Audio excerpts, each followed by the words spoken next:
Yeah, what's up? And welcome to Big Kid with Will Bryant, the show that will probably one day be called Bar Talk with Will Bryant, or probably be called some other name that intrigues me more whenever I hear it or come up with it. Either way, I'll be your host then. I'm your host now. I'm Will Bryant. How we doing, guys? What's the point in me asking that when no one can respond to me? That's never mind me. I'm here drinking Rolling Rock. Back to basics. Last week I had a guest, my friend Sam Bale, the founder of the non-alcoholic pop-up bar Third Place. Check out her Instagram if you haven't yet, at Third Place Bar NYC, I think. If not, just Third Place Bar. Either way, check it out. That being said, since I didn't drink last week, you better bet your bottom dollar that old Will Bryant is drinking this week. And I'm drinking some Rolling Rock. Do you want to record a podcast? Do you want to talk about nonsense? Well, you need yourself a Rolling Rock. How am I doing? I've been better. I have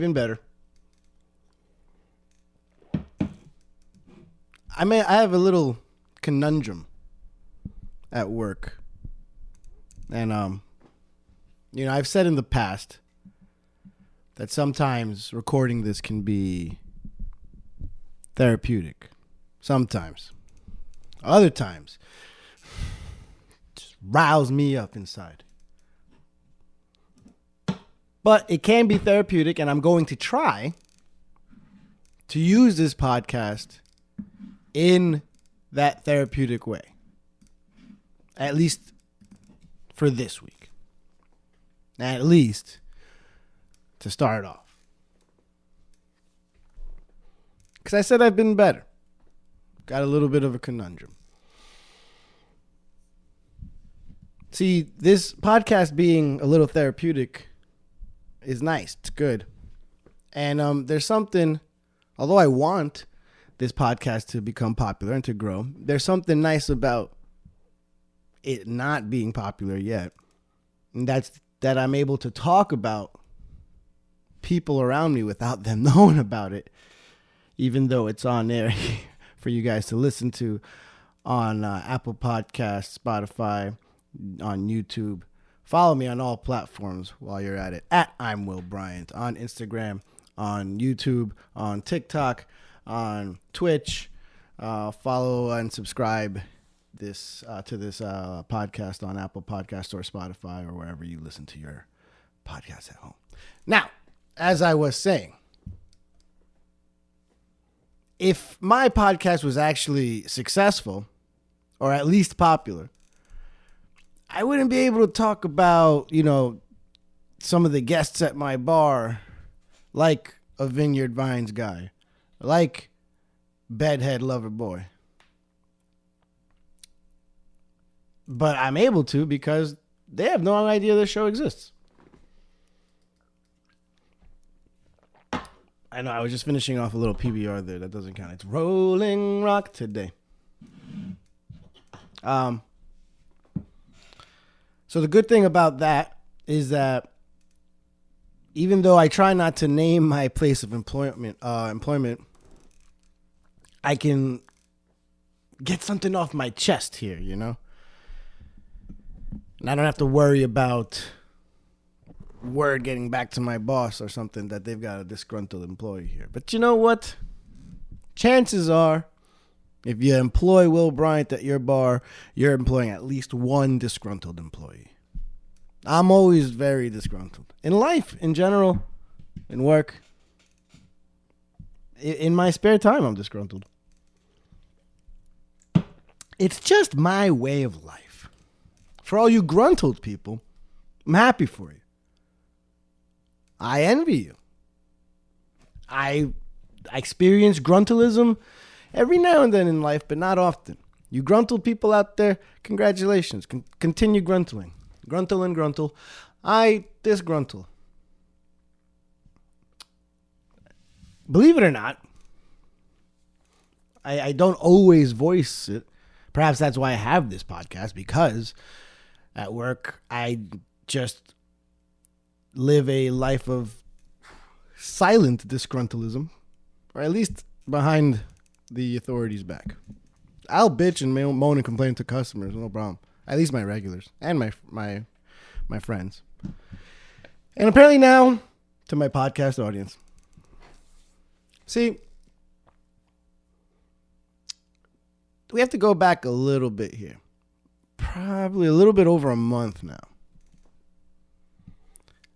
See, when I got hired to this place, I was told that the house rule essentially was we have set hours for each day of the week, meaning the bar's open until a certain time. Usually like midnight during the weekdays, and it's actually 4 a.m. on Fridays and Saturdays. But it was we were all told that you could close the bar an hour earlier than that time if it was not busy. That's actually pretty standard for a lot of places. Now, don't get me wrong. I've worked. In fact, the last place that I worked had a strong policy about never closing before 4 a.m. 7 days a week, and I was that guy. I was that closer for most of my time there. That's if I had. Hey, it was rough, but I never questioned it. I never had a problem with it. That was established from the moment that I was interviewed and hired. It's important. So I'm hired at this current job that I have, and they tell me, close times are what it is unless it's dead, and you could close an hour early. On Fridays and Saturdays, it was the only 2 nights that I had a doorman, or a bouncer, or a security guard, whatever you want to call him. I'm actually not sure what they prefer. Perhaps a doorman? I don't know. I guess it depends. It'll actually come up later in the story what to call this person. For now, we'll call him a doorman. I had a doorman at this current job every Friday and Saturday night from 10 p.m. till I close, which could have been till 4 a.m. But more often than not, it was 3 a.m. because we were just not that busy at that time of night. Now, I call last call a half hour before it's closing time. And if I'm going to close at 3, that means that last call is at 2:30 in the morning. And if my bar is completely empty at 2:30 in the morning, then I'm calling last call to nobody, which means I'm locking the door and night's done. So there were nights on those dead, cold, dark January, Friday, Saturday nights that nobody was at the bar at 2:30 in the morning. It's just the way it is. About a month or 2 into working at this place, the big guy, the boss, the owner, said, no one under any circumstances is allowed to now close the bar early, no matter what. Me being the person that closes every Friday and Saturday night, was pretty bummed out by this news. But it is what it is. He's the boss, right? It felt like a money grab here, especially because I'm the only one, besides me and the barback and the security guard, the doorman. We're the only people that work there that are ever around at that time at night or morning, whatever you want to call it. So we're pretty familiar with the crowd flow. So what happened is, begrudgingly, but like a good employee, I then stayed open till 4 a.m. the very next Friday and Saturday. And this is not an exaggeration. This is not hyperbole. I kid you not. From 2 a.m. to 4 a.m., I did not log a single sale in our system, in our POS system, on Friday nor Saturday night. The 2 hours that I was mandated to stay open, we didn't make a single dollar. In fact, we lost money because I was there, and the bar back was there, and the security guard was there. The following week, it was not as bad because technically I made a handful of sales after 2 a.m., but still another weekend of barely any money coming in from 2 a.m. to 4 a.m. But it was another weekend where I was the good employee and did what I was told. Stayed there till 4 a.m. It was so dead at the bar from 2 to 4 on Friday and Saturday that my barback would literally sit at the booth and eat a dinner that he would get from the diner next door. By the way, he would also just chill at the diner and take shots and drink beers because they sell alcohol over there. He does this every night, basically, but he did it more so that night because I didn't need him. There was nobody at the bar. He's actually the best barback we have, which I guess says a lot about where I'm at right now. Me and the bouncer would literally just sit at the bar and talk to each other for 2 hours. My bouncer's cool and all, except once he gets talking, I realize, you probably couldn't hold down an office job. And I don't mean that do I mean that in a bad way? Maybe I do.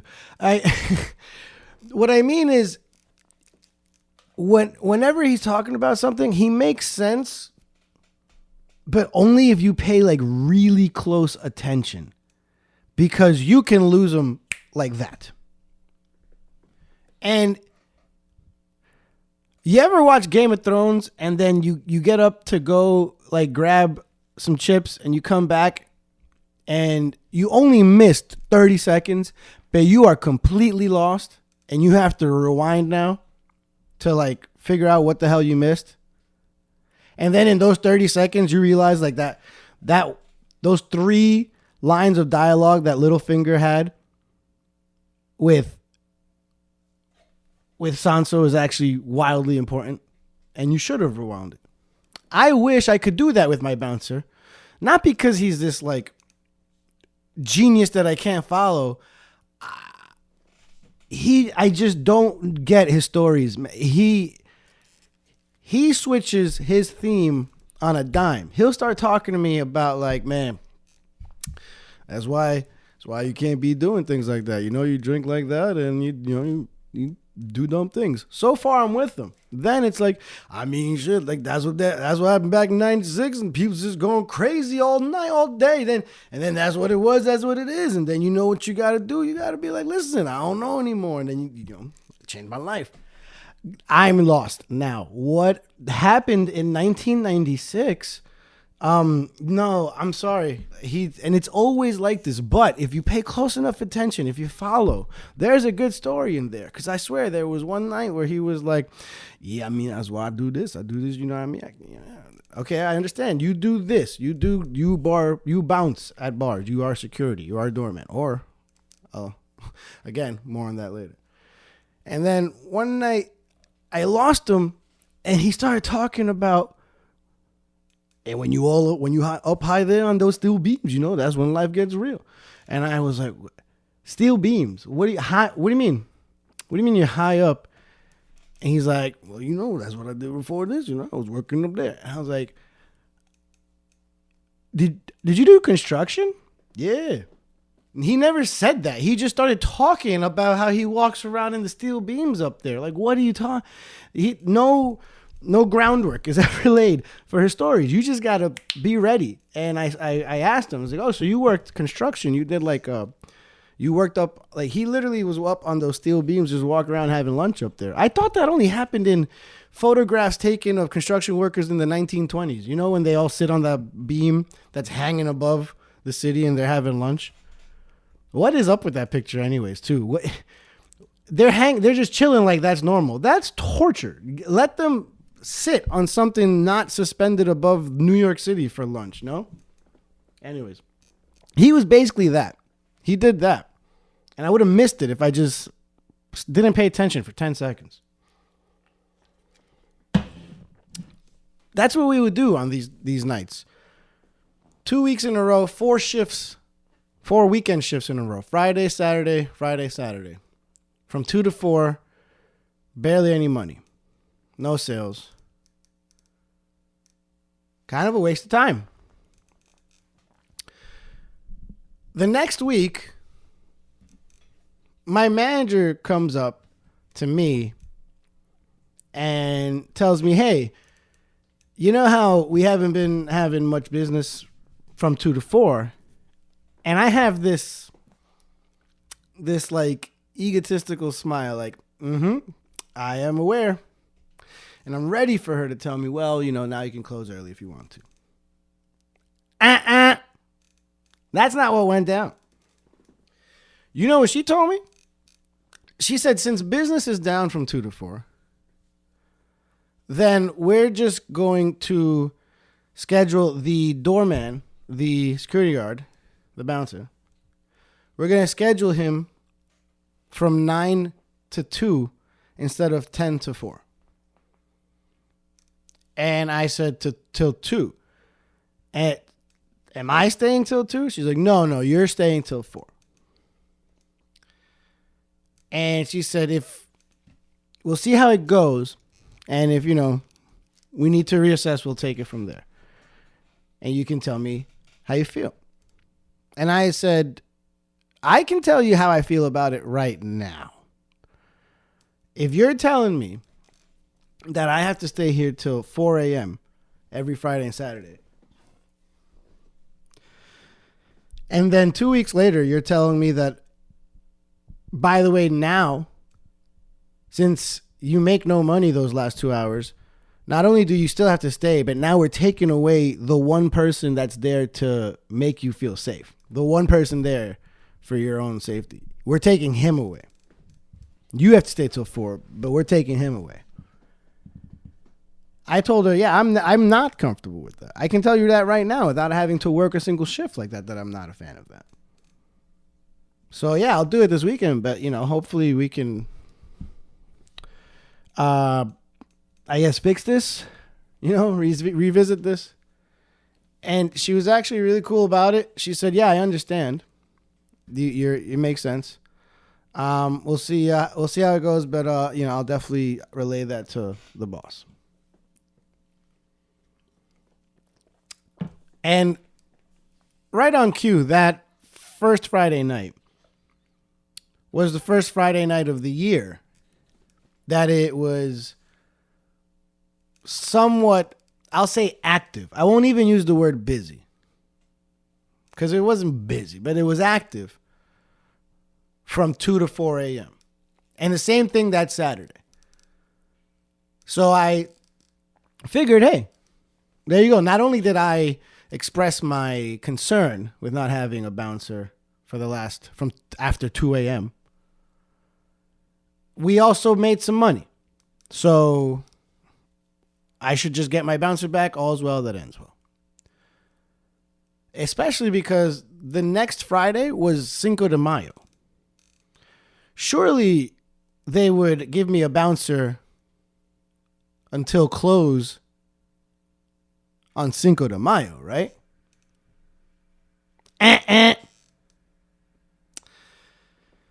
Still no bouncer for the next week after 2 a.m., even though we had $10 flavored margaritas all night long in honor of Cinco de Mayo.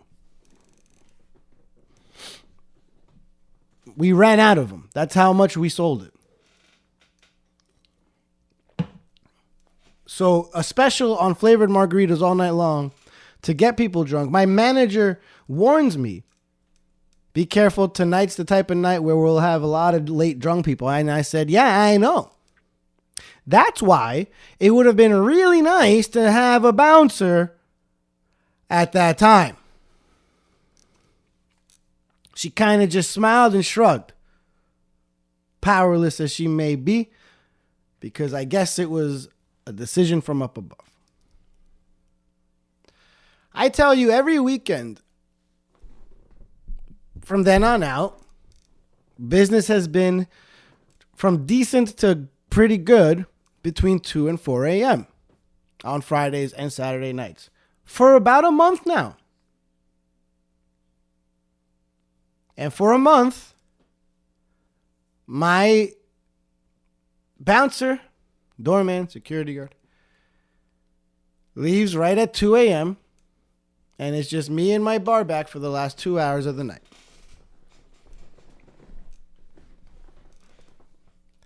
Like a good employee, I stay till 4 a.m. every weekend shift. Now, that brings us to this past weekend when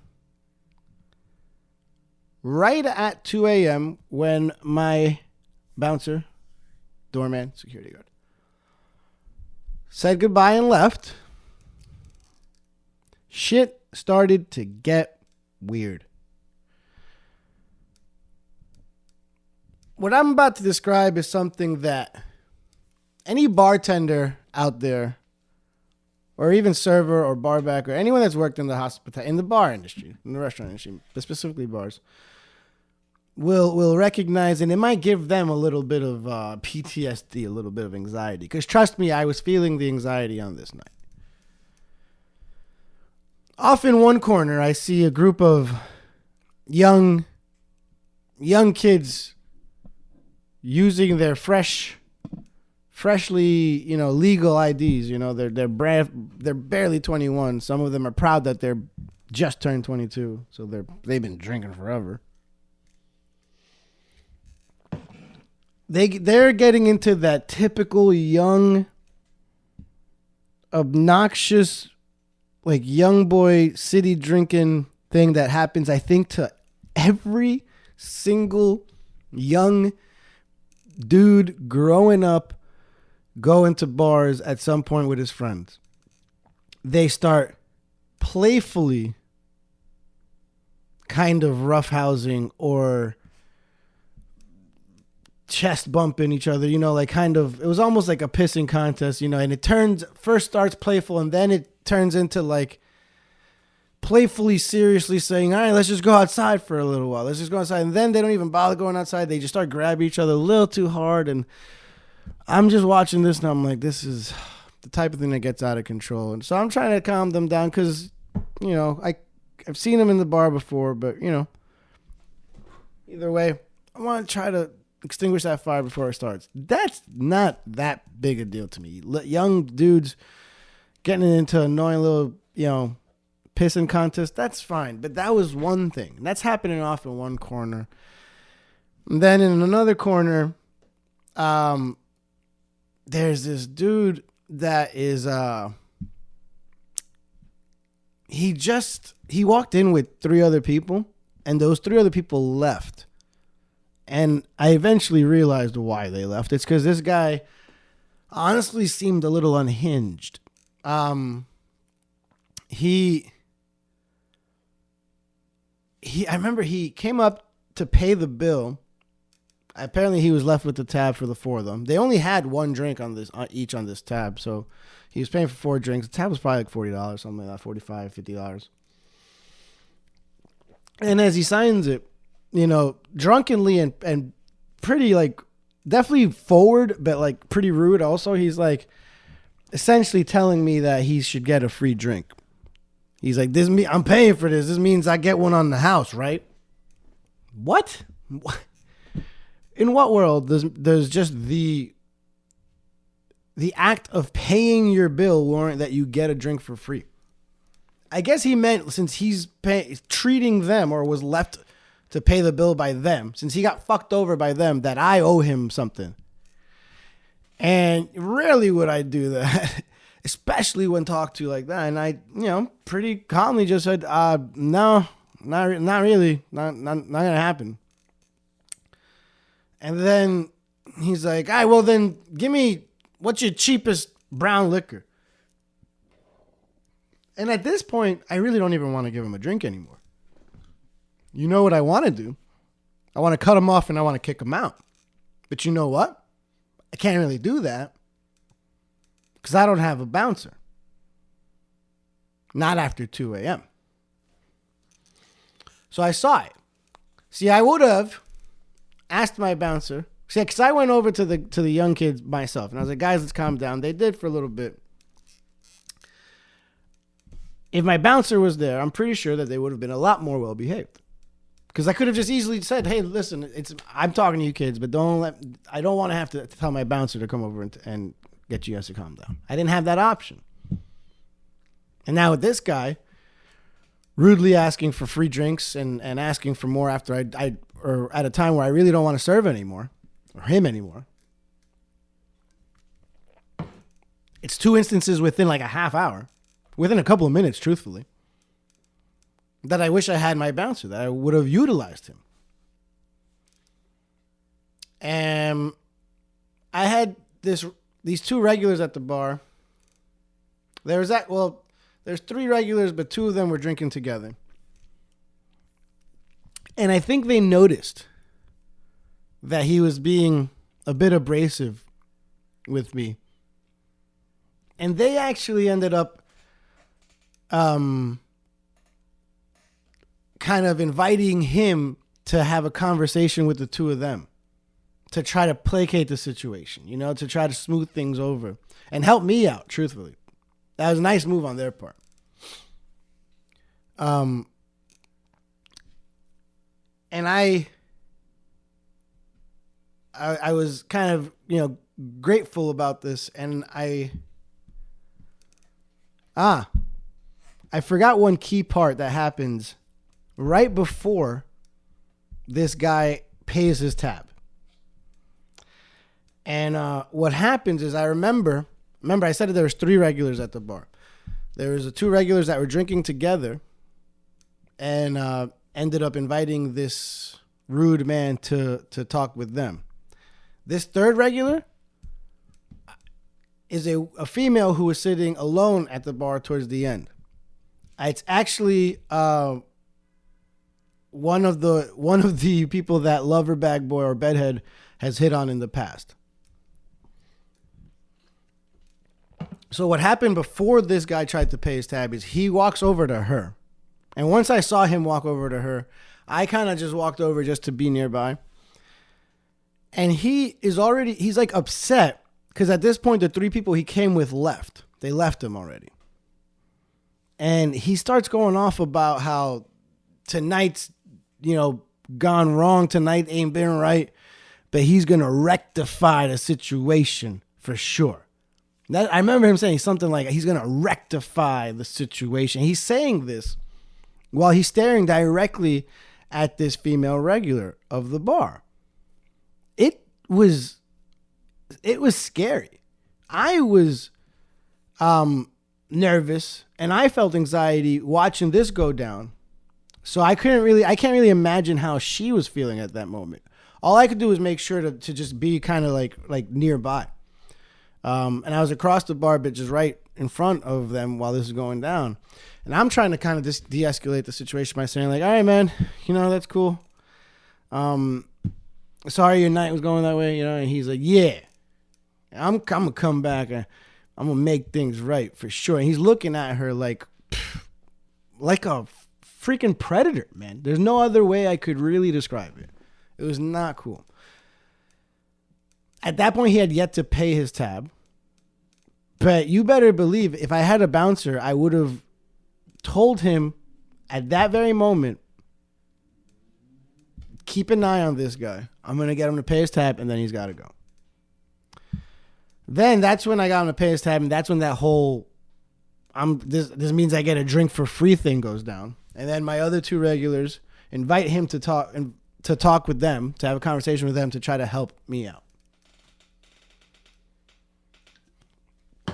Meanwhile, I got the young kids over there in the corner thinking that they're going to turn my bar into a fight club. By the way, one of them was wearing a Vineyard Vines sweater. I'm not fucking kidding you. The most drunk one there, the one I ended up having to cut off, was wearing a Vineyard Vines sweater. Rolling Rock. I have to breathe because I'm getting anxiety now as I'm talking about this again. But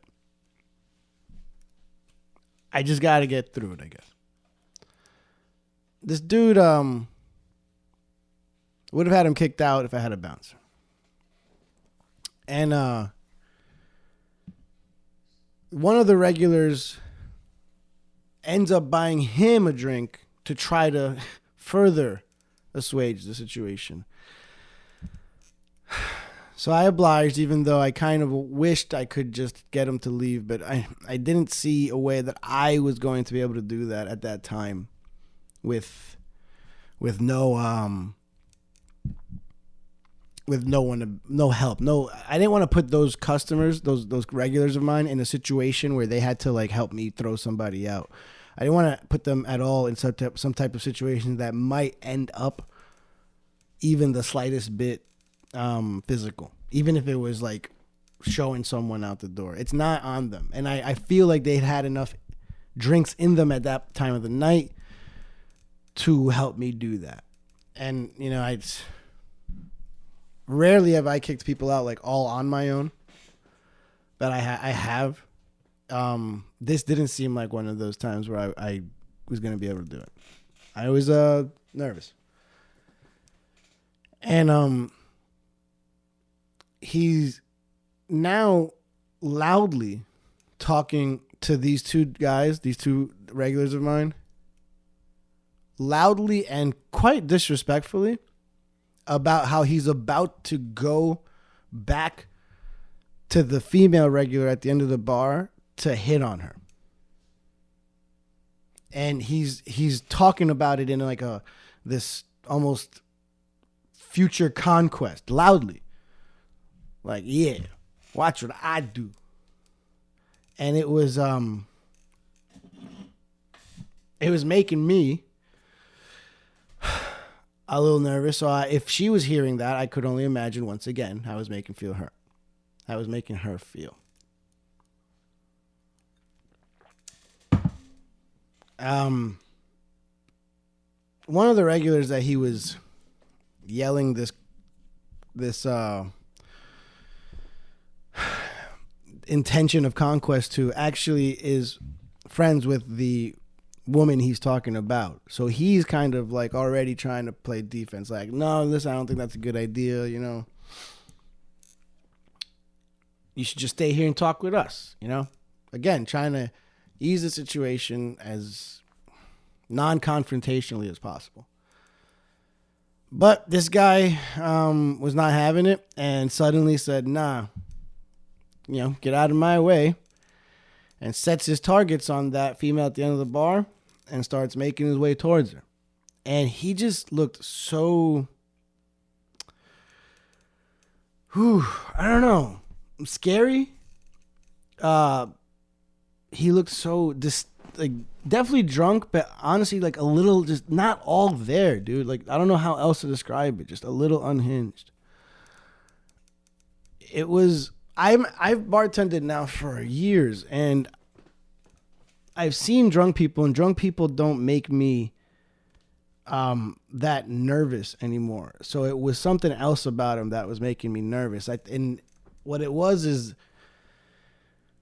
I felt like at any moment this guy could just make a wrong decision about something. It just felt like he was very on edge. So I did something in this moment. When he walked over to hit on this person, I actually walked all the way to the end of the bar, walked around the bar, and walked right next to the customer. And I stood right next to her, and I basically pretended to be with her. I didn't say anything, but I basically implied that he was about to hit on, my lady. And he got it right away, tried to play it off, like, yeah, I get this. I respect you. I'm just here to talk, no doubt, blah, blah. And still weird, still scary, but, if I was weirded out and I was scared again, how the hell does she feel at this moment? And one of the other regulars that was trying to talk to him earlier walked over as well at that moment and intervened with me. And I appreciate that too. He kind of the drunk unhinged guy got the very unsubtle hint very quickly and walked back to the other side of the bar with my other two regulars. And I walked back and continued doing my job. And very soon after that, I decided to call last call a little earlier than I'm, allowed to by my boss. That won't let me close early, but won't give me security till 4. I closed out tabs. He left. And eventually got everyone out. And I closed up the bar. I took my time closing up the bar, me and my bar back. I probably called last call around 2:30. I probably got out of there about 3:45, maybe. Because honestly, I didn't start cleaning right away. I needed to just breathe, decompress a little bit. It was a rough night. And the weirdest part is that, there's a bar at just 10 feet away from ours that's open at 4 till 4 a.m. Sometimes even a little bit later if they take a while to close or call last call. So people go to that bar often, especially from my bar. I guess that's what happened this time. I don't know. But I closed up. I locked the door. And the moment I turned around, that guy was in front of my face. And he wasn't, acting antagonistic. He was trying to talk to me as if, I wanted to hear this story. He literally started off by saying, "Yo, I just had I believe he said something like a violent ass night or a violent ass altercation." And honestly, I just said something like, "Oh yeah, all right, man." And I just said, "Take care." And I just kept walking. I locked the door and I walked right away. Now, I looked behind me to see if he was following. And, he wasn't. He looked pissed that I didn't want to hear his story, but he didn't follow. Dude, I closed the doors an hour before, and he was there. I don't know if he was waiting outside the whole time. I mentioned that other bar because I feel like he went to that bar perhaps for a drink or something and probably pissed somebody off there. But they have a bouncer, so maybe he got kicked out. And he saw me closing up the bar and came back. Normally, my bouncer stays until I leave. But on that night, I was alone. It was me and my bar back. And we got out. And he was there. Scary. Anxiety.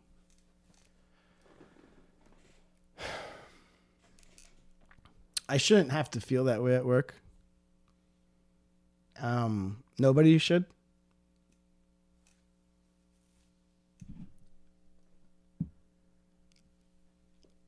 the next day was Sunday, and around sometime in the early afternoon, I texted my manager, and I said, "Hey, I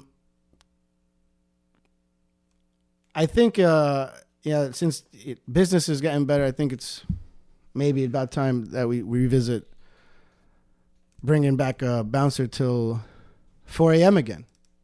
Please and thank you." I remember I ended up with like, "Please and thank you." And she said, "Why? What happened?" And I said, like, I just went through this rough ass night. I didn't want to go into extreme detail. So I said, things got really weird last night and I just didn't feel really safe.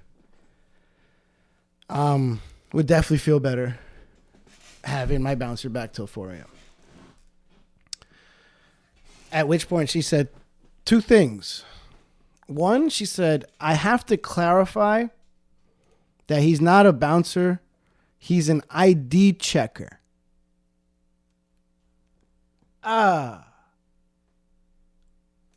This guy that looks like he was in the Rock's family in Hobbs and Shaw when they fought in Samoa.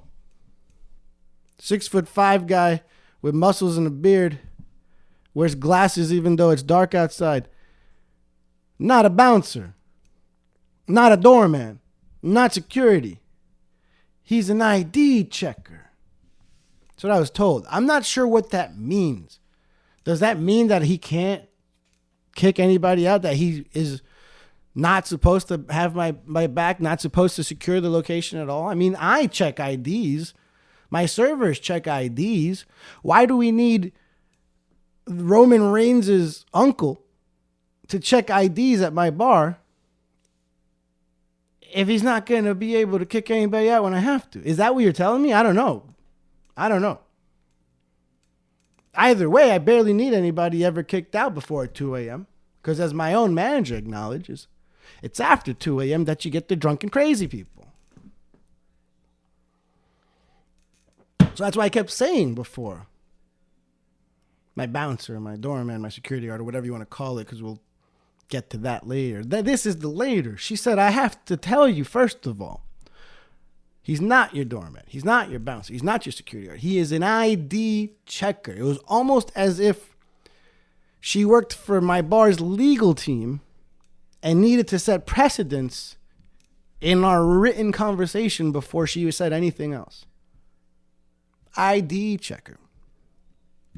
And then told me that the owner of the bar,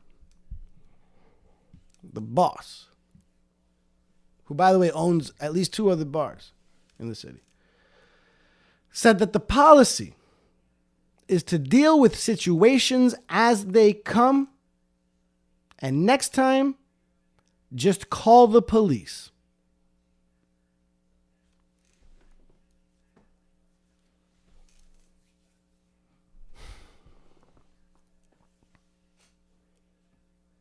Tells me I'm not allowed to close early if it's dead anymore. Stay till 4 no matter what. I oblige.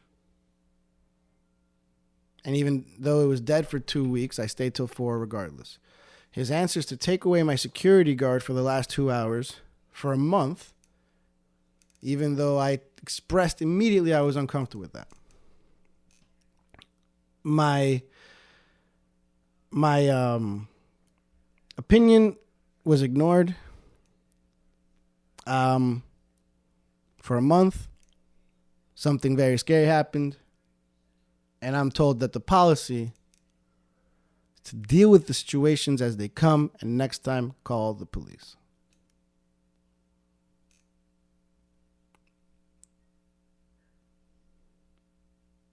If you ever want to make your employee feel unwanted, unappreciated, uncared for, say that to him verbatim. Text that to her verbatim, word for word. I promise you a couple of things. I promise that person will feel like you don't give an absolute shit about them or their safety. I promise you their morale will be absolutely crushed. And I promise you that each and every time that they have to go to work from then on out will bring on nothing but negativity.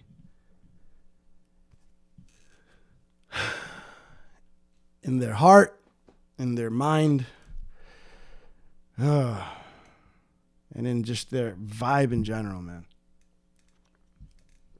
I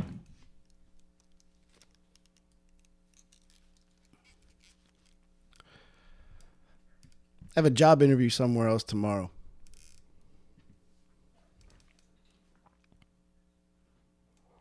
I'm not expressing any, I'm not going to tell them anything about how much this has hurt my morale or influenced my decision or desire to leave.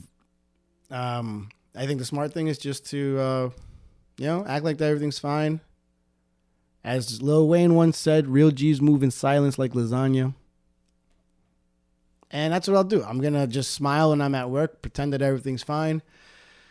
I already applied to about 7 places today. Immediately got a reply to one of them for an interview tomorrow. It's already happening.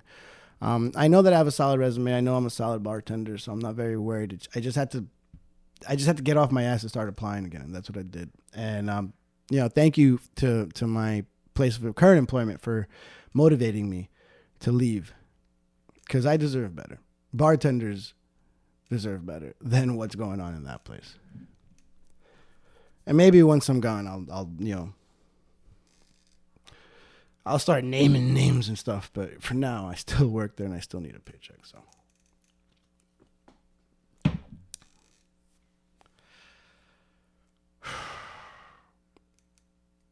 Yeah, it's rough, man. It's rough.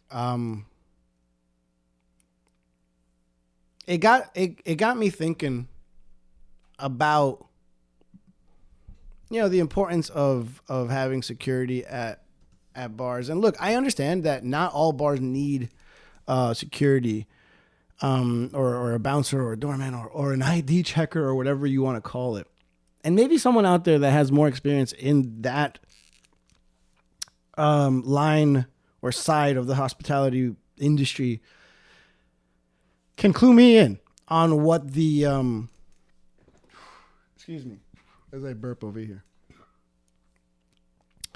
can clue me into like what the semantics mean, like what calling someone a doorman versus a security guard versus an ID checker means in terms of like what can be expected from you. I'd like to know, but like I said, I'm going to act like everything's fine at work. So I'm not going to say anything or ask anything. But it's interesting because it got me thinking about the importance of a doorman or a security guard that actually does help you when shit goes down, and how much it gives me a peace of mind as a bartender. Because in my past, I don't know why, I think being a dude is definitely part of it, especially when you have a lot of female coworkers that are also behind the bar with you. I was always the guy at most of my bars that ended up closing a lot, like almost like more often than not. And I almost always, let's see, I gotta think about it on the spot, but definitely at my last job, and yeah, my last 2 gigs that I've had, before this one and this one now. So my last 3 jobs in a row, last 3 places that I've worked, I was the person that closed that bar more often than not on a given week, because I would probably close it 4 nights a week, which by simple math means I close more than anybody else. And like the hard nights too, a lot of times, like Thursday, Friday, Saturday, for sure, in most places. And I've worked at bars before where I heard explicitly from management or the owner himself that he doesn't want a woman closing the bar. He prefer a man closing the bar. I'm not saying I agree with that. Being the dude that was forced to close the bar 4 to 5 times a week, I was begging for women's rights, and I said, let them fucking close. Are you kidding me? Jesus. Could work doubles for all I care. If it means I don't have to close. Shit. When my female coworkers would get pissed, I was like, me too, girl. I'll buy a bra, I'll burn it with you. This is bullshit. Think I want to close 5 nights a week? You come in here, you open, you fuck off at 9 p.m. and get to do whatever you want for the rest of the night. I work until the sun comes up, birds chirp. You close a bar 4 or 5 nights a week. The sunrise and birds chirping end up being things that give you freaking anxiety. The beauty is lost, my friend. There is no beauty in sunrises and bird chirping when you're a bartender that closes 4 to 5 nights a week at a bar that's open till 4 o'clock in the morning. That beauty is lost on us. I remember learning that while training to close a bar for the first time ever. And the guy training me, who is an excellent bartender, better than I'll ever be, we were doing paperwork at the end of the night, and the sun was coming up, and the birds were chirping, and he looked like he was experiencing water torture. And I asked, "What's wrong?" And he said, "You'll eventually come to hate the sound of birds chirping." I was dumbfounded at the time. But now, sage, wise advice from the man that trained me. 5 nights a week closing. Yeah, I'm all for letting girls close. But I guess, that's an acknowledgement that it can get a little tricky, a little, dare I say, scary towards the waning hours of the night. So there's already an acknowledgement there. That shit gets weird for us. Look, I may be a dude, but I'm not a tough dude. I'm 5'8", 160, 165 if I walk through the rain. Look at me. Look at this hair. Look at this man bun. This shirt couldn't be any tighter. Who am I intimidating? In my children's extra large and women's cardigan. Who am I intimidating? Nobody.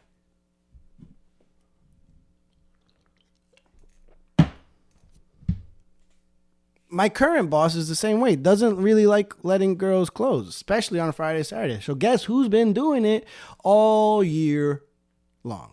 Since this year started, because I started working there in January. They don't like letting girls do it, which means he acknowledges that shit gets weird.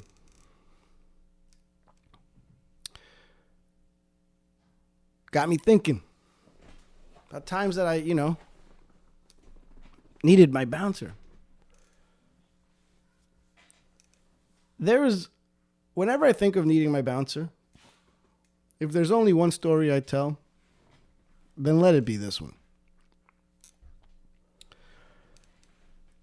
This is also a story that I'll tell whenever I feel like I have a retired cop in my family. And when I first met him, he married into the family. When I first met him and he told me he was a cop, he immediately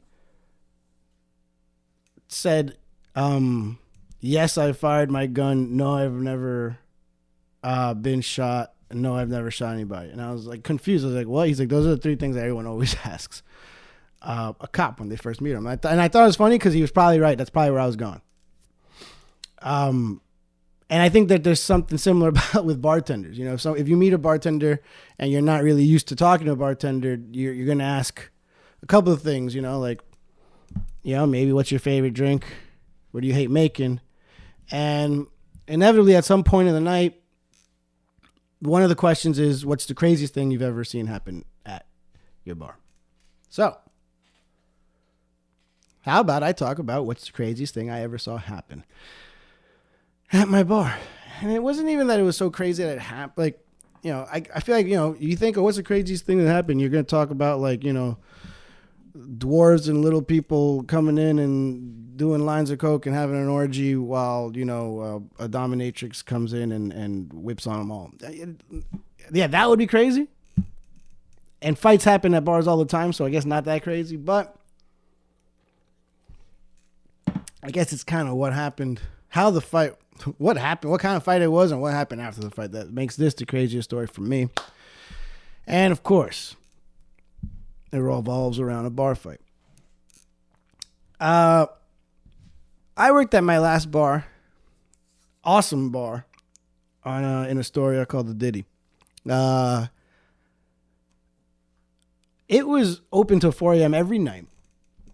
And it had the reputation of having the ability to be popping and rowdy at any night. Especially Friday and Saturday nights, they're party no matter what. DJ, people packed to the walls, girls dressed up looking to get hit on by guys. I mean, it was pretty nuts there on Friday and Saturday nights. But every now and then, the Thursday nights got pretty fucking nuts too. And it'd be even like, for a bartender, could be even crazier because I did Thursday nights and Friday nights and Saturday nights.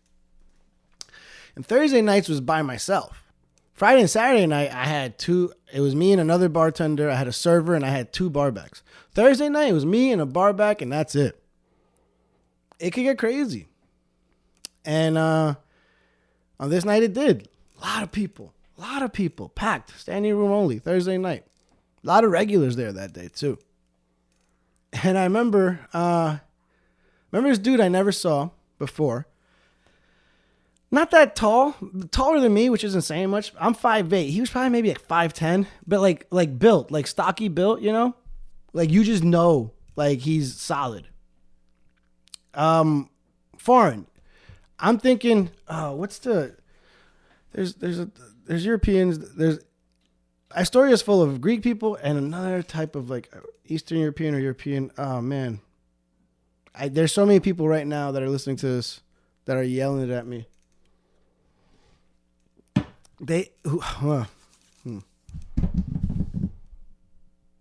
I forgot. Probably for the better. Anyways. It's one of those Europeans, Eastern Europeans that like just are ready to throw it down right away. Don't take shit, It's not Czech. Serbian? Am I thinking Serbian? Could be Serbian, but I don't think it is. It's something else. Anyways, he sits down, he orders a drink, and also orders a Coke. I go, all right, and I give him a drink and I give him the Coke, and he goes, no, do you have Coke? And I was like, oh, no. I'm sure 50 other people in that bar did. In fact, I know at least a handful of others that did, but at that point I was just like, nah, sorry. He's like, do you know who? And I was like, I don't do it. And I got back to serving this crazy ass crowd. At some point, this other dude, not really a regular, but I'd seen him there a couple of times before. And if anything, I should say he's a regular of the Boulevard. He's known at least in a couple of bars up and down Ditmars Boulevard. And I'd seen him in my bar at least once or twice before. And always, nice guy. Kind of a portly fellow, but like, is jovial mean? Is it mean to call a big dude jovial? Is that like too Santa Clausy? So I remember seeing it clear as day. This dude turns around, the jovial guy, and the Coke seeker wasn't talking to him at all. Just cocks back and sucker punches him right in the eye. Breaks through his glasses, bloodies up the eye. It was kind of shocking. And the guy got punched. Right after he got punched, he kind of took it like a champ, and he was like, hands out, palms out, like, well, what's up? Dude, what the hell? And then the guy just cocks back and swings at him again. At this point, I don't really remember if the guy was punching back, but it kind of turned more into like a bear hug thing. And other people tried to like grab that guy because he was just obviously going nuts for no reason. I have no idea why. he turned around and started like squaring up on other people, swung on at least one other person. And that bar that I worked at could get rowdy or definitely got busy 7 nights a week, but it was owned or is owned by human beings that care. So they employed a bouncer. They still, to this day, employ a bouncer 7 nights a week. And that bouncer stays still till 4 a.m. because they want their bartenders to stay till 4 a.m. So I didn't care if it was a dead Monday night or a busy Saturday night. Fridays and Saturdays, we had 3 bouncers. 3. Sunday through Thursday, bouncer till 4 a.m. And thank God we had a bouncer this night because this guy was just swinging on people in the bar. Big, scary dude. And my bouncer has to come in and bear hug him to try to get him out. And this guy, my bouncer was huge, 6'2", probably weighed 350, just a big guy. Tried to get him out and it became a struggle. The guy was resisting. Bar is packed. People are... Do you remember that scene in Tokyo Drift when Han's being chased by DK and he drives and drifts around that corner in the heart of Tokyo and the crowd just disperses as these 2 cars drift on by? I've been watching a lot of Fast and Furious lately. That's what happened in my bar. My bouncer and this guy were freaking just 2 bears bear hugging and barreling all over the bar, and the crowd was just dispensing like they were watching 2 cars drift on by. And so eventually my bouncer, not my ID checker, is able to kind of bull rush this guy out the door to the outside and doesn't stop. There's a huge crowd outside the bar, just gathered around, just drink, like, you know, we had a little like outdoor area you can drink in, and there's people out there smoking cigarettes and weed. It was a busy Thursday night. He bull rushes this guy out the door and doesn't stop until he hits a tree. Like literally shoves the drunk sucker puncher into a tree. At which point the 2 of them end up on the ground, on the sidewalk, just tumbling around, having this freaking wrestling match right outside the bar. Everyone watching. It was like violent, dude. And my bouncer eventually like is able to kind of get control of him. Again, over 6 feet tall, over 300 pounds, big dude. Just kind of gets on top of him because he's huge. And he's like, yo, chill, you gotta chill. To his credit, I don't remember him throwing a single punch, just kind of grabbing and manhandling. The other dude was swinging in a way, you know? And the guy, you know, eventually, my bouncer kind of gets up and lets him up. And the guy storms off. And everyone's just going, what the fuck was that? I'm checking to see if my bouncer's all right, who I am cool with, you know? Like he's been my bouncer for a while. I see him a couple of times a week, every week. I definitely knew him by name. So, yeah, I'm like worried about him, you know? And as I'm like checking on him, as I'm, you know, checking on the bar, everyone around the bar, I'm outside still at this point. I hear patrons of the bar that are outside saying, yo, watch out, watch out. This guy that just caused chaos in my bar, he went to his car that was parked not that far, opened it, closed it, and started walking back towards the bar. At that point, immediately, patrons of my bar, guests at my bar, were like, yo, he got something. He went to go get, we don't know. They don't know if he went to go get a gun, a knife, a taser, pepper spray, brass knuckles, a paper cutter, whatever. All anyone saw, multiple people saw, was him go to the car and start walking back. And everyone, or a handful of people that saw this go down was like, nah, fuck that. Call the cops. And what I realized at that time as a bartender, as essentially the only person of authority in this location right now, is when a lot of people say something like call the cops, what ends up happening is somebody thinks that the other person is going to do it and nobody ends up doing it. So immediately feeling some type of responsibility over the situation and over the entire environment in general. This is a bar, unlike where I am working currently. At the time, my past place of employment, that was a bar I did care about because I had owners that cared about me. I had a staff that I cared about because I had staff that cared about me. And I had a very good relationship, still have a very good relationship with a lot of the regulars from that spot. So I felt responsible at that moment. So when everyone was saying, call the cops, I knew nobody was going to pick up 911 and call. So I did right away. And the guy starts walking back and the bouncer is kind of getting ready for round 2. And I just put my phone out and show him that 911 has been dialed and it's already done. I'm like, dude, I'm calling the cops right now. I'm not fucking around. And he saw that and he backed up. And I was on the line with 911, looking this guy down. I never saw, a gun, a knife, anything. I didn't see a weapon. All I saw was the same thing everyone else saw. I saw him assault multiple people in my bar, fight my bouncer, walk to his car, and return. And that's what I told the 911 operator. I literally said, I'm a bartender right now.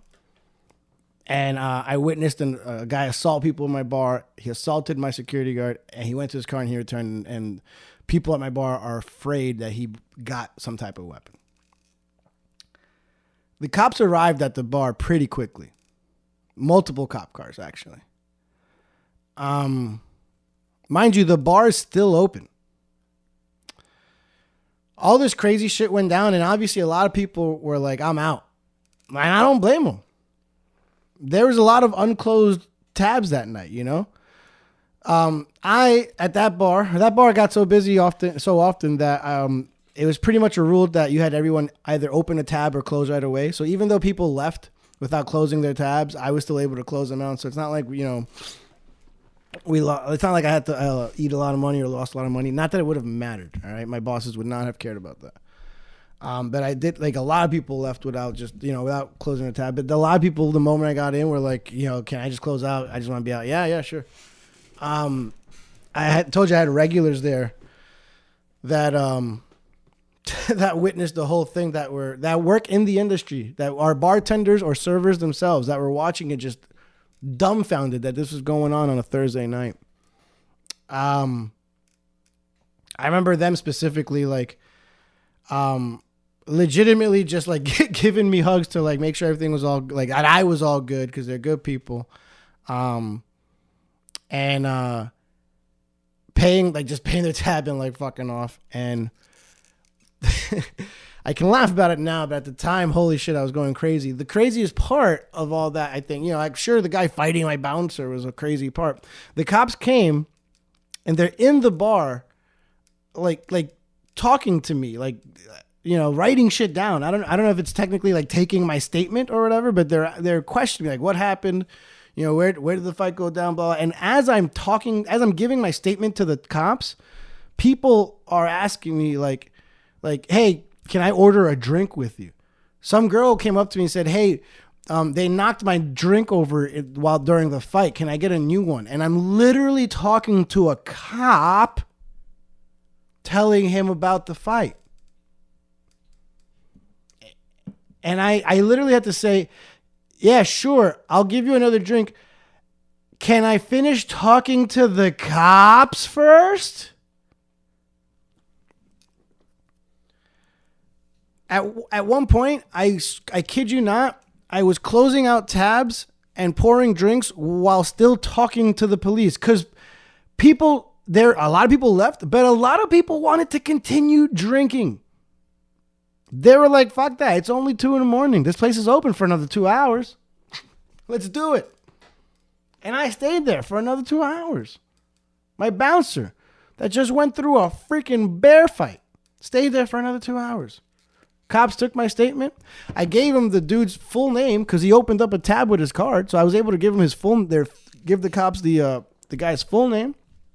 They laughed because they were like, "Oh wow, this is fucking helpful as hell," and they left after taking my statement. And I worked for another 2 hours, and I gave the bouncer a well-deserved shot, and I did one with him.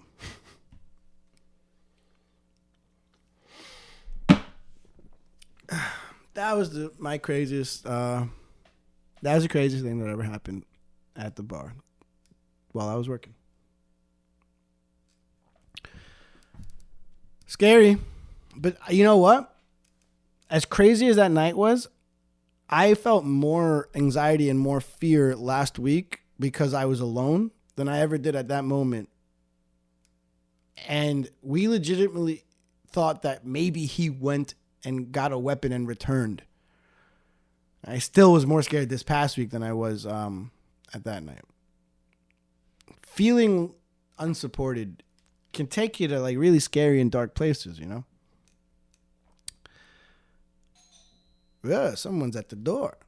Maybe Amazon. I don't know. Anyways.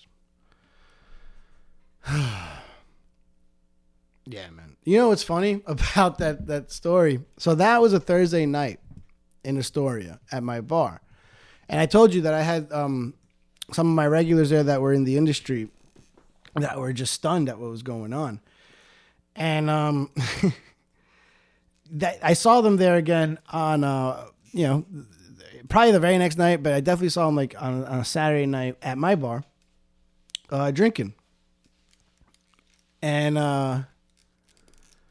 they were like, come to our bar, or one of my good friends, he was like, come to my bar this Saturday. And I was like, well, I work this Saturday. And he's like, well, if you get out early, come to my bar.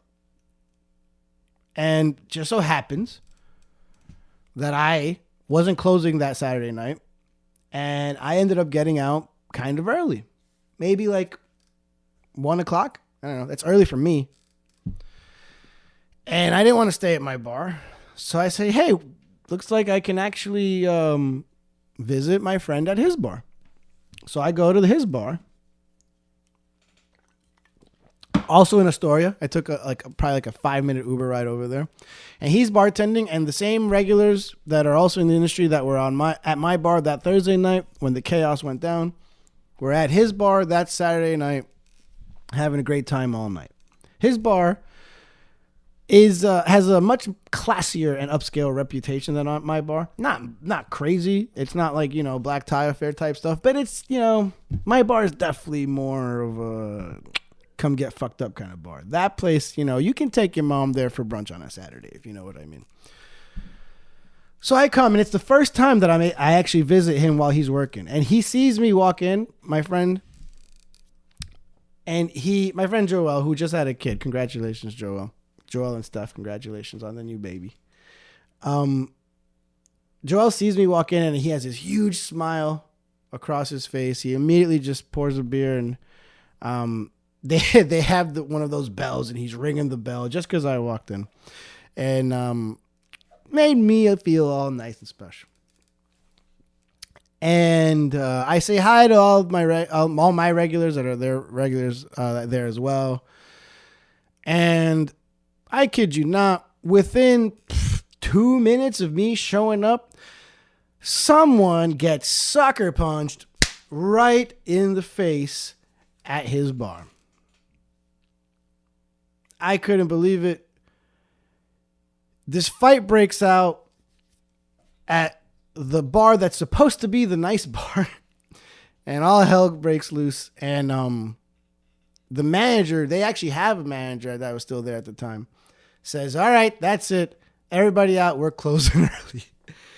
And my regulars and Joel, they all just kind of look at me. And I've been there for only 2 minutes, and they just look at me and they go, holy crap, Will, you are bad luck. It's the first Saturday I got out early in months. I decided to visit my friend. I have one sip of a drink. And 3 days after I had to call the cops on my Thursday night shift, another fight breaks out at another bar right in front of me on a Saturday night.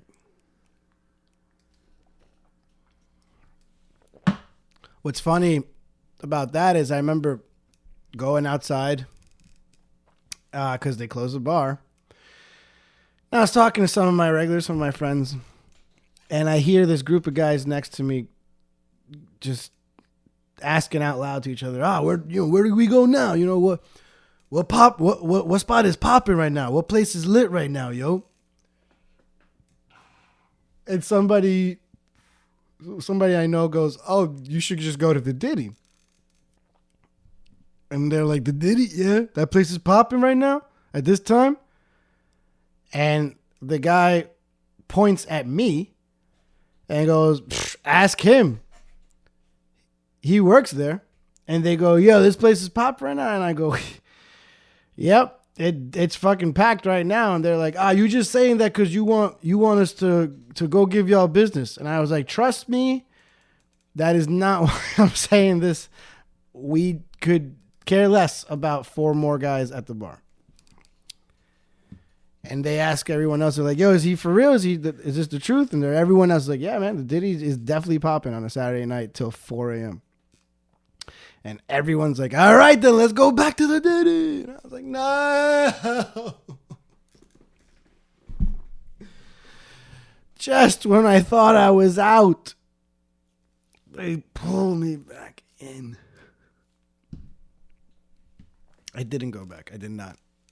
I ended up going just a couple of feet further down to another bar where I knew the bartender and had a nice, quiet drink at a less crazy bar for the rest of the night. Yeah, man. You know, I've had to throw people out of the bar, you know, plenty of times before. The Diddy was the type of spot where I was probably throwing people out on a weekly basis. You know, some of the simple reasons why you gotta throw people out, they're, you know, too drunk, obviously, and they're either a little too sloppy or they're falling over or, you know, they're acting a little out of hand with other people. I've had people kicked out for just being creeps at the bar, legitimately. If you, like that story before where I talked about all the anxiety I was feeling, what I kept on saying every step of the way is, if I felt like that, how did that woman feel? And I've always had that mentality whenever I bartend is, you know, to look out for the girls at the bar, for the women at the bar. Cause I unfortunately see creep ass behavior, predatorial behavior, more often than I should. And, you know, guys can absolutely fucking suck sometimes. So I've had people kicked out for being creeps. If a girl comes up to me and tells me that someone's being a creep, that's pretty much all I need to know. And I'll have them kicked out. And if the guy tells me or gives me a problem, I'm like, dude, if a chick's telling me you're being a fucking creep, you're being a fucking creep, man. That's it. So it feels good to have someone, you know, at the door that has your back, and not just has your back, but in turn then has the backs of every female guest and patron at the bar. What does it mean that at this place that I work at now, that this female regular of mine is feeling this anxiety at the bar that she wouldn't have to feel if I had a boss that would just pay for a bouncer till 4 a.m.? If I had a boss that just wasn't trying to save money, my guest wouldn't have had to feel fear or anxiety that night. Fuck what I felt. All right? I'm telling you, I felt fear and anxiety that night. Fuck me, right? Your guest, the person that's paying you money for you to continue running that establishment, had to feel worse than I felt, so that you would save 2 hours of pay from your ID checker that was in Hobbs and Shaw.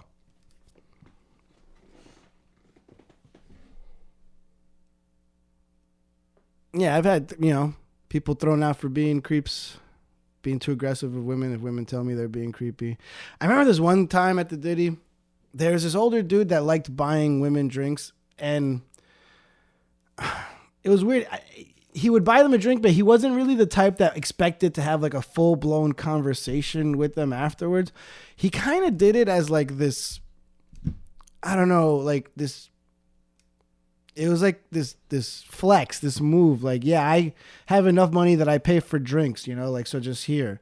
And more often than not, like a chick would be like, okay, thank you. And like not talk to him, and he would be fine not talking to them. So me watching this go down, I'm like, I guess no harm, no foul, you know? So whatever. If he wouldn't even ask the women, can I buy you a drink? Because I think he knew they would probably say no.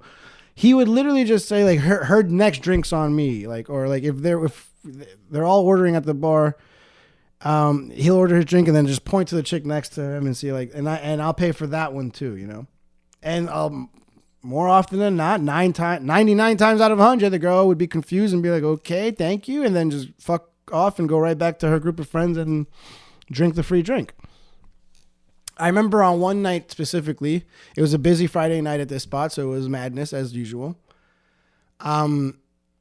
This girl orders a drink from me, and, you know, I had to take orders from multiple people at once at this bar. That's how high volume it was. So, you know, I would point to one person and she'd be like, you know, 3 vodka sodas. All right, cool. What do you need? You know, this beer, this drink. All right, cool. And then point to someone else and then bang them out. And that's kind of what I did here. I pointed at her. She asked for some cocktail or some drink. And then I point at him and he asks for his drink. And he says, you know, as he typically does, and I'll pay for hers too. I usually look towards the woman to see if they're cool with that. And like I said, normally they are. This is that one time. Remember, I told you 99 times out of 100, they're fine with it. This is that one time the woman was not.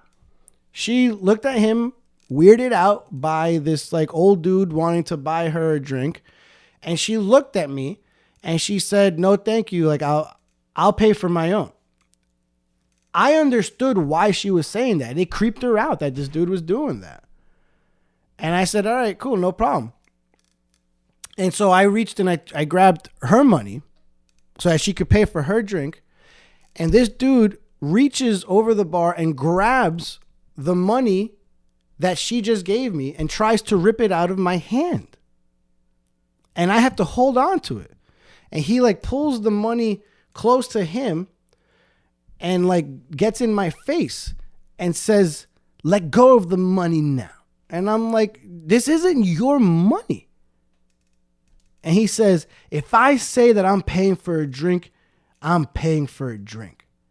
And I said, you better let go of this money right now, dude. And this woman is right next to him this whole time watching this go down, fucking mortified. Now, not only was she weirded out by the guy's incessant attempt to pay for her drink, she's fucking scared that this guy's now getting aggressive about the fact that I listened to her and didn't let him. This pissed him off. And he's taking it out on me. So I fucking ripped the money back from him. I honestly don't remember if I just gave the money back to the woman and said, just take the drink on me, or if I charged her. I feel like in that situation, that's a total moment where I would just be like, here, take this and go. Because what I did immediately was just flag one of my bouncers. And I said, this guy's got to go now. And my bouncers, you know, I love them all.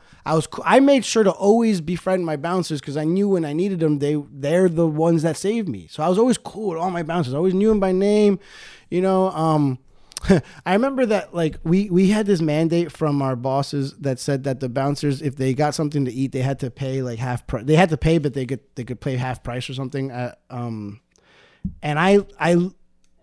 I heard that and I said okay to my bosses, and then continued to never charge my bouncers ever again for a drink. For their meals.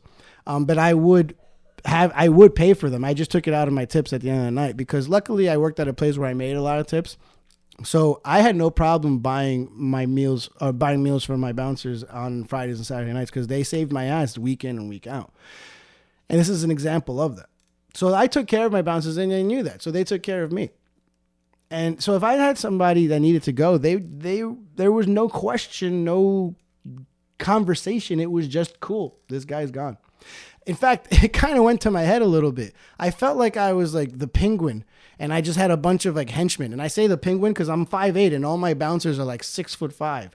And I could just like waddle around, and I'm like, hey boys, get him. And they'd fucking be like, yes, boss. And they'd fucking just grab this guy and toss him out like he's DJ Jazzy Jeff and we're watching an episode of Fresh Prince of Bel-Air. It went to my head a little bit. But anyways, I point to this guy and say he's got to go. And at that point, his friend tries vouching for him. And I realized that I kind of know his friend a little bit because he's been to the bar before. And his friend is actually a super nice guy, huge sweetheart, and has been, he knew my name. He remembered my name, I'm sure I knew his name at one point, but I forgot it. He was like, hey, Will, gives this guy another chance. Please, I'll vouch for him. And I was like, dude, he's crazy aggressive. And he's like, just give him another shot and he'll behave. I promise you. And the bouncer, it has this dude like ready to kick him out, but he hears his friend kind of giving one last ditch effort to vouch for him. And so the friend and the bouncer, they kind of look at me like, you want to give this guy another shot or what? And I look at the guy that just fucking tried to rip money away from me and scared a woman away. And I looked at him and I was like, are you going to be cool? And I swear to you, his response, he fucking stuck his middle finger right in my face and he said, fuck you. And his friend fucking just shrugs like, oh, damn it. And the bouncer just like shakes his head like, well, that's it. And just drags him out. And his friend says goodbye to him and sticks around and continues to be a perfectly behaved patron of the bar. And I had that guy kicked out. Yeah, his own friend, like at that point, was like, they're all right. I get it. Jesus Christ, just kick him out. He deserves it, man. He deserves it. I laugh about that one now too. There's a lot of instances that at the time, trust me, they get me worked up and they piss me off, and they can ruin my moment, my day, my night for a while. I try not to let it, but some of these I'm able to look back at and laugh at, like, and that's kind of one of them. At the time, no, but I didn't like the way he was acting around the girl. That doesn't make me laugh at all. But the part where that middle finger was 2 inches away from my face. Fuck you. Honestly, it's the most aggressive middle finger and fuck you anyone has ever given me in my entire life. And for that reason, I ain't even mad at it anymore, man. Thing is, he came back to the bar many times after that. And for the first couple of visits, he would just stay away from my side and order from the other bartender. Because I told you we'd have 2 on the weekends. But eventually it got to the point where if he wanted a drink, he had to order from me. And he was nothing but cordial from that moment on. I wouldn't say polite, but cordial. And to his credit, still a solid tipper. So he took his lumps, he took it on the chin, acted like a dick and like a child at the time, but I guess in the long run, took it like a man. Because he was back and, never had that issue again. Fuck you. Oh, man. Damn. Another one that makes me laugh, because I think it's better to try to end this one on some laughter and not some anxiety. One that makes me laugh, my friends and my girl were there for this one. It was towards the very end of the night. And I had called last call at 3:30 and 3:35, 3:40, 3:45, people still ordering drinks, and this guy comes at like 3:45, maybe 3:50, I don't even know. And he's like, oh, can I get, 2 drinks? And I was like, dude, I called last call 20 minutes ago. He's like, please, please, please, please. And I'm like, all right, fine. Thinking it's going to be easy. And he goes, oh, can I get 2 margaritas? And I know that doesn't sound difficult. It's not a mojito. It's not an espresso martini. But look, at that time, if I'm allowing you to order something 20 minutes past last call, it better be a beer, vodka soda, tequila soda, a couple of shots. You're asking me to shake up a couple of cocktails? You son of a bitch. I did it, but I had this fucking boo-boo face while I did it. I was pissed. I wasn't hiding. I was like, oh, okay. And I did it. I could have said no. I could have said no. How about some tequila sodas, have some beers? But I did it. I'm not going to lie. I did not have a pleasant face while I did it. I did it. And I closed them out. And if I remember correctly, it wasn't that great of a tip either. So again, I continued to have the boo-boo face. And this other dude, right at the end, also right after him, was like, yo, let me just get a tequila soda. And in my head, I was like, all right, that's fine. Yeah. I gave him his tequila soda, and he asks me like, yo, why did you make that face at that last dude? This guy that ordered a tequila soda, whose drink I gave to without any issue, 20 minutes after last call, he's asking me why I had a weird face about another customer's order. And I said, I was like, dude, it's 20 minutes after the last call, and he's asking for margaritas. It's a little annoying. I was dead honest with him. And you know what this dude told me? About an interaction that had nothing to do with him? He said, isn't that your job, though? Isn't that your job? I was dumbfounded that this dude, he was cool. He ordered a tequila soda, no problem. Saw me make a face about something that had nothing to do with him. And then starts kind of being a dick to me. Isn't it your job, though? And I was like, well, I did make the drink. I wasn't happy about it. He's like, he was giving me shit. He's like, you shouldn't be making that face. It's your job. Like he wants a margarita. He wants a margarita. And I was like, yeah, but it's 20 minutes after the last call, and I am also allowed to like not serve somebody if I don't want to. He's like, nah, not really. You're a bartender. You should serve everybody, no matter what. And you know what I did? Because he didn't pay yet at this point. You know what I did? I said, no, I don't have to serve anybody I don't want to, including you. And I grabbed his tequila soda before he ever took a sip out of it, and I took it back. And I said, see? And he said, are you serious? I was like, yeah, man. Like I said before, it's last call, and you got to go. And he grabbed my box of napkins and I guess tried to throw it at me, but he missed wide left, or I guess from his angle wide right. And a box of napkins just went flying into my bar area, and napkins went flying all over the place. And I honestly just kind of looked at him and laughed and didn't even have to say anything because the bouncer saw it happen, grabbed him, and took him right out. The funny thing is that one of my best friends, Cole, the Lion Finance guy, he was talking with my girl like at the side of the bar, not noticing anything of this going down, and suddenly they see this box of napkins just fly, and me laugh, and I walk over to them, and they're like, "What was that?"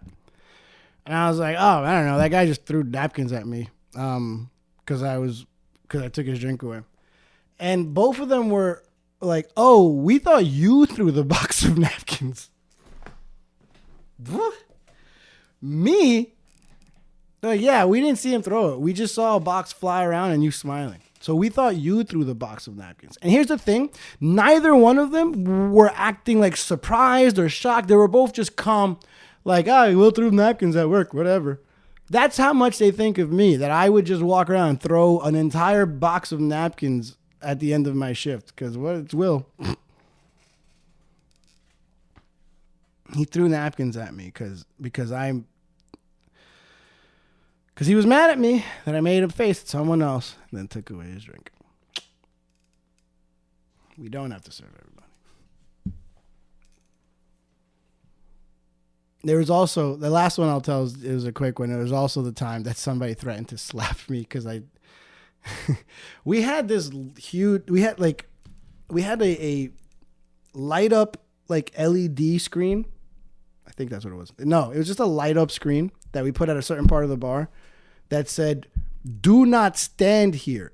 Literally in light, shining in a dark bar directly in front of people's faces.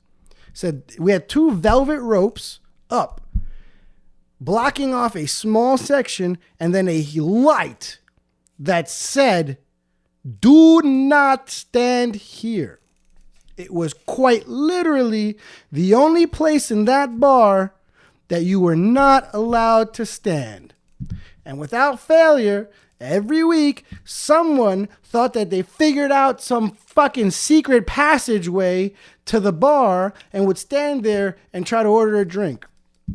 The reason you can't stand there is because our bar backs had to come in and out from underneath the bar to do their job, and the servers had to come to that area in the bar to pick up drinks from the service bartender to take them to tables. A lot of shit goes on in that area.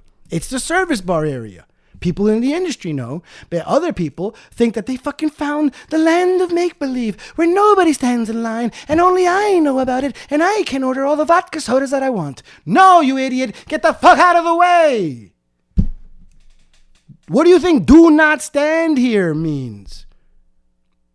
It means don't stand here for everyone else, but you can? No, get the fuck out of the way. So one time my bar back had to go under the bar and was trying to exit, but this guy's fucking crotch was right in front of his face while he's crouched down and he can't get out because some asshole is standing right in front of the "do not stand here" sign.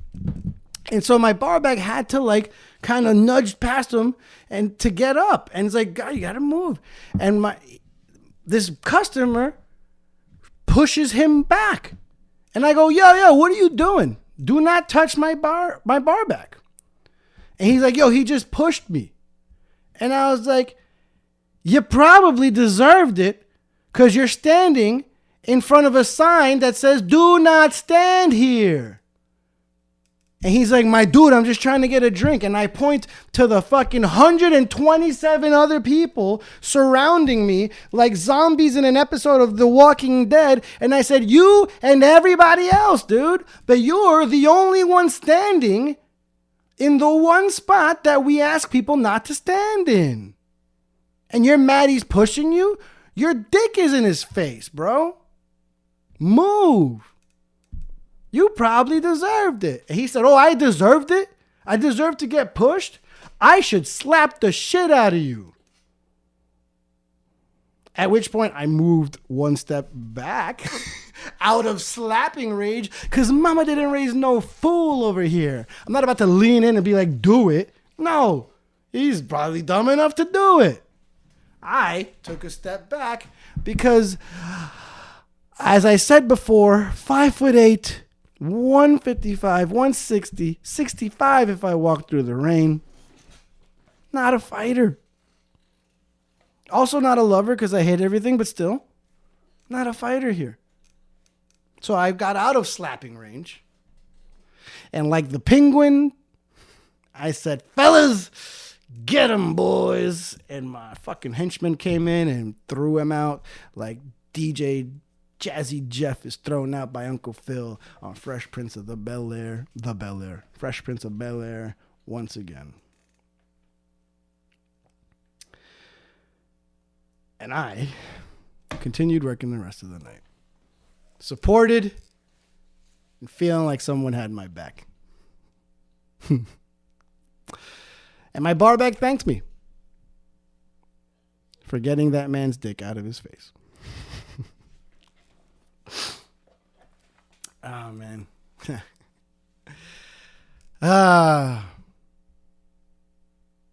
It's nice to feel supported, man.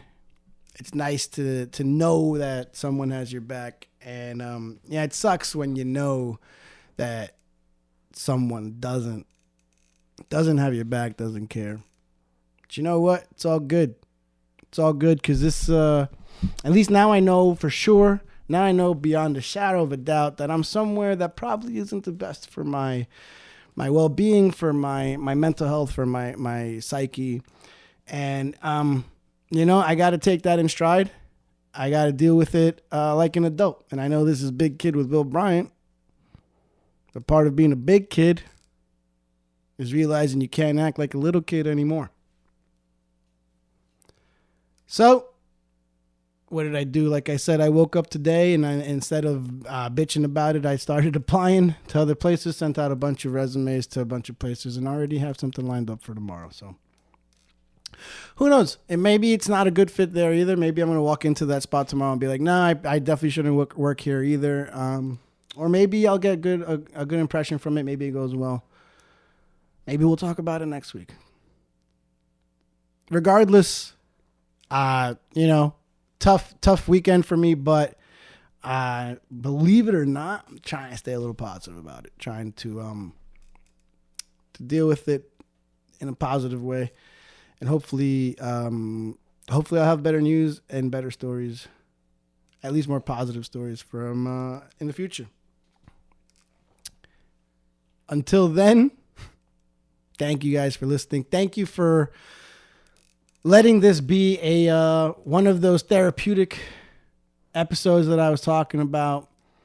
You know what? I'm looking at myself in my iPhone, and I realize I'm wearing this shirt. This shirt, for anyone watching, this is actually a shirt from this really cool Latin fusion band called Interminable. I saw them at Unruly Collective years ago, like way before the pandemic even. And they just killed it at this small little venue, and I ended up just buying the T-shirt right then and there. Really, really cool band. They're on Instagram. They're on Spotify as well. So look up Interminable, INTE. It's like interminable. I love that I started spelling it and just gave up. INTERMINABLE. Got it. No help needed. Yeah, they're a cool band. Check them out. Like I said, they're on Instagram and they're on Spotify. Speaking of Instagram and Spotify, be sure to review this show on Apple Podcasts. Be sure to follow me at I'm Will Bryant on all platforms: Instagram, YouTube, Twitter, TikTok, Twitch, even Spotify. That's 3 words at I'm Will Bryant, BRYANT, like Kobe. This has been Big Kid with Will Bryant. Bar Talk with Will Bryant. Therapy sessions with Will Bryant. Either way, thank you for listening. I appreciate you more than you know. Until next time, peace.